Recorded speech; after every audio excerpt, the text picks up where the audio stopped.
Welcome to Cornerstone Today. This is a daily moment in the Word designed to help you start your day grounded, steady, and focused on what matters most.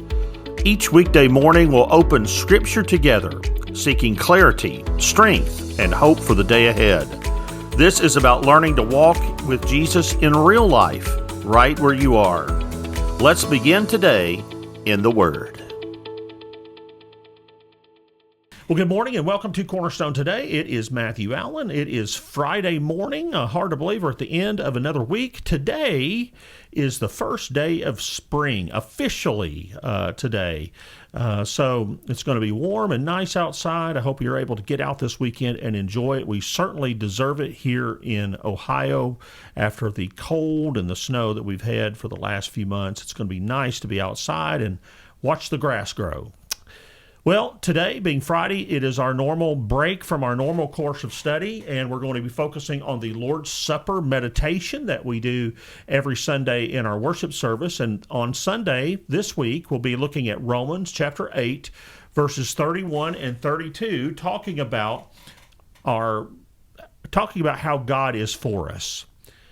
Now, when we come together this Sunday and we prepare our hearts for the Lord's Supper, Paul is going to draw our attention to, I think, what is one of the most reassuring passages in the entire New Testament. He says, "What then are we to say about these things? If God is for us, who can be against us?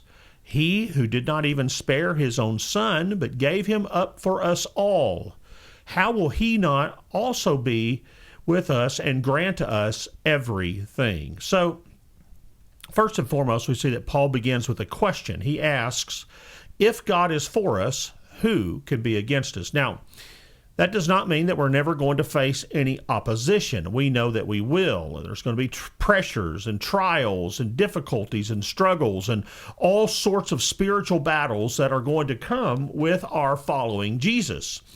But Paul is simply asking us to go a little deeper here. He's asking us to think about, if the creator of heaven and earth stands on our side, then what power could possibly stand and prevail against us? What could overturn the purpose of God? What could separate us from his love? And notice here, Paul now will point to the greatest evidence that God is truly for us. Listen to this. He did not even spare his own son, but gave him up for us all. Now, that is the clearest proof. God did not merely say that he is for us, he demonstrated it. At the cross, Jesus was given, and I think it's important that we know that this was not a reluctant gift by God. It was not accidental. It was on purpose.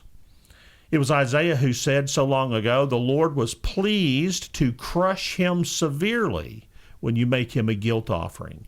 So the cross was not a moment of defeat. It was the moment that God decisively acted for our salvation. And Paul now is going to build on that truth. If he has already given his son, which is the greatest gift, then what remains that he would withhold?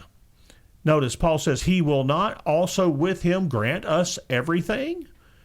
If God has taken care of our greatest need, our sin, our separation, and our guilt, then it would seem that we could trust him with every lesser need.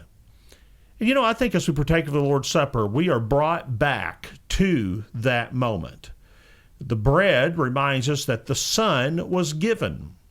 And the cup reminds us that his blood was poured out.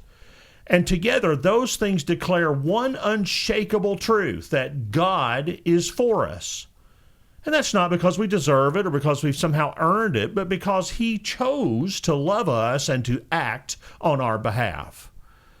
And so as we come around the table on Sunday, we're not going to come wondering where we stand with God. We are going to come and remember what he has done. He has given his son, he has proved his love, and through Jesus, we can rest in the confidence that God is for us. We'll see you over the weekend, and we'll see you right here next week. God bless. Thanks for spending these moments in the Word today.